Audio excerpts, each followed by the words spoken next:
नमस्कार बंधु माने आपण मानको आमर एही धार्मिक कार्यक्रम को स्वागत।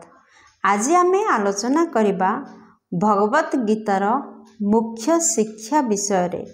गीता केवल धर्म पुस्तक नुहे, एहा जीवनर दुख भय समस्या एवं अशांति दूर को जीवार मार्ग बताई थाए।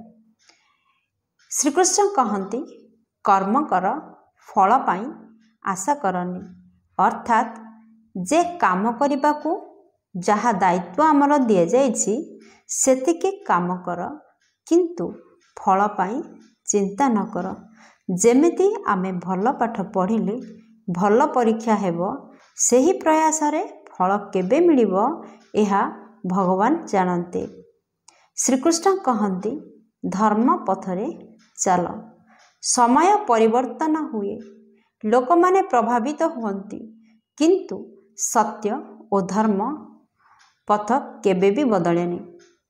श्रीकृष्ण कहती मन को नियंत्रण कर। आम मन केबे भल कथा भावे, केबे खराब। मन को नियंत्रण करने को शिख, कारण जीवनर सुख और दुख मनरे ही रही। श्रीकृष्ण कहती आत्मा अमर, शरीर हेउछि नष्ट, किंतु आत्मा केबे मरेनी। एहा जन्म निये, मृत्यु निये।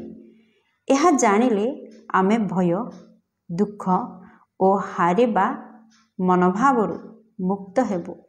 श्रीकृष्ण कहती प्रत्येक जीवरे भगवान अछंती। गीता आमको सिखाए प्रत्येक मनुष्य देवता अछंती, सेथिपाई केही काहाकू घृणा करिबा उचित नुहे। समस्तंकु प्रेम सम्मान और दया दियो। मन को नियंत्रण कर। मन केबे साथी हुए, केबे शत्रु। मन को जीतिले जीवन जीतिल। श्रीकृष्ण कहती भय को छाड़। भय आमको पछको टाणे, साहस आमको आग को निए। समय एक महाशक्ति अटे। दर्शक बंधु, भगवान कहिछंती समय सबकिछि बदलाए दिए, तेणु समयर मूल्य आमे समस्ते बुझिबा दरकार। श्रीकृष्ण कहती इच्छा कम कर, अधिक इच्छा दुख दे थाए। संतोष जीवनर साहाय्य करे। ईर्ष्या छाड़, अन्य को देखी ईर्ष्या केबे भी कर नाही। निज उपरे आस्था रख। भगवान कहती दया मानवतार प्राण।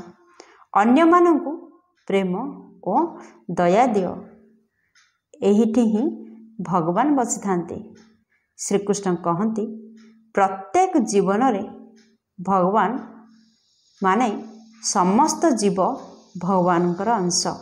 सेथिपाही केही घृणा कर नाही। क्रोध सबको जलाए दिए। क्रोध माने अग्नि, से आपण को मध्य जलाए दे। श्रीकृष्ण कहती लोभ हेउछि दुखर मूल। अधिक पाइबार चाहाणी जीवनर समस्त अशांतिर कारण अटे। सदा सत्कर्म कर। खराब परिस्थिति आसिले मध्य भल काम करिबा छाड़ नाही। श्रीकृष्ण कहती निजको उन्नत कर। नित्य शिख, नित्य उन्नति कर। गीता आमको आगको नेब। भगवान कहती जोग जीवनर भीत। जोग सर्वश्रेष्ठ संयम अटे। श्रीकृष्ण कहती समता रख, माने सुख और दुख एही दुही को समान भावरे विचार कर। श्रीकृष्ण कहती परम लक्ष्य समस्तंकर भगवान हेबा उचित। जीवनर शेष लक्ष्य आत्मिक ज्ञान और भगवान समाधान अटे। ଦାନ କର। ଶ୍ରୀକୃଷ୍ଣ କହନ୍ତି ଯଦି ଆପଣଙ୍କର ସମ୍ବଳ ଅଛି ଅନ୍ୟକୁ ସାହାଯ୍ୟ କର। ଦାନ ମାନେ ପୁଣ୍ୟ ଅଟେ। ଶ୍ରୀକୃଷ୍ଣ କହନ୍ତି କଷ୍ଟ ହେଲେ କୃଷ୍ଣ ଅଛନ୍ତି। ଜୀବନର କଷ୍ଟ ସମୟରେ ଶ୍ରୀକୃଷ୍ଣଙ୍କୁ ସ୍ମରଣ କର, ଶକ୍ତି ନିଶ୍ଚୟ ମିଳିବ। ଶ୍ରୀକୃଷ୍ଣ କହନ୍ତି ଯାହା ଘଟିଛି ଭଲ ପାଇଁ ହୋଇଛି, ଯାହା ଘଟୁଛି ତାହା ଭଲ ପାଇଁ ହେବ, ଯାହା ହେଇଛି ତାହା ମଧ୍ୟ ଶୁଭ ହେବ। ଅର୍ଥାତ୍ ଜୀବନର ପ୍ରତି ଘଟଣା ପଛରେ ଦେବତ୍ୱର ଯୋଜନା ଥାଏ। ମନ ବଶ ହେଲେ ଜୀବନ ଦୁଃଖ ହୁଏ, ମନକୁ ବଶ କରିଲେ ଜୀବନ ଶୁଭ ହୁଏ। ଅର୍ଥାତ୍ ମନ ହେଉଛି ଆମର ସର୍ବଶ୍ରେଷ୍ଠ ମିତ୍ର ଓ ସର୍ବଘାତକ ଶତ୍ରୁ ମଧ୍ୟ ଅଟେ। କାମରେ ଧ୍ୟାନ ଦିଅ, ଫଳରେ ନୁହେଁ। ଅର୍ଥାତ୍ କାର୍ଯ୍ୟକୁ ନିଷ୍ଠାର ସହ କର, ଫଳକୁ ଦେବତାଙ୍କ ଉପରେ ଛାଡ଼ିଦିଅ। ଶ୍ରୀକୃଷ୍ଣ କହନ୍ତି ଜ୍ଞାନ ବିନା କାର୍ଯ୍ୟ ଅନ୍ଧ ଓ କାର୍ଯ୍ୟ ବିନା ଜ୍ଞାନ ଶୂନ୍ୟ। ଅର୍ଥାତ୍ ଜ୍ଞାନ ଓ କର୍ମ ଉଭୟ ଜୀବନର ଦୁଇ ଚକ। ଲୋଭ ହେଉଛି ସମସ୍ତ ଅଶାନ୍ତିର ମୂଳ। ଅର୍ଥାତ୍ ଯେଉଁଠାରେ ଲୋଭ ରହିଛି ସେଇଠାରେ ଶାନ୍ତି କେବେ ମଧ୍ୟ ଆସିବ ନାହିଁ। ଶ୍ରୀକୃଷ୍ଣ କହନ୍ତି ମନୁଷ୍ୟ ନିଜର ବିଶ୍ୱାସ ଭଳି ହୁଏ। ଅର୍ଥାତ୍ ଆମେ ଯାହା ଭାବୁଛୁ ବା ବିଶ୍ୱାସ କରୁଛୁ ଆମେ ସେହା ହିଁ ହେଉଛୁ।